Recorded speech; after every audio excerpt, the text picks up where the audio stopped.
Tamara Echegóin, Angela Pumariega and Sofia Toro of Spain won the Olympic gold medal in women's match racing Saturday, thanks in part to a boat handling error by Australia that swept its skipper into the water.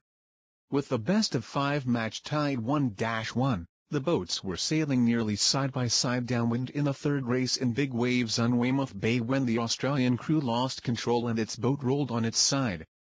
Skipper Olivia Price was thrown out of the boat and her crew had to pick her up before continuing. Spain won that race by 1 minute, 1 second, but the 20-year-old Price and her crew won the fourth race to force a deciding race. In another mistake, Price was assessed a penalty in race 5 for a right-of-way violation and Spain sailed ahead to win the gold.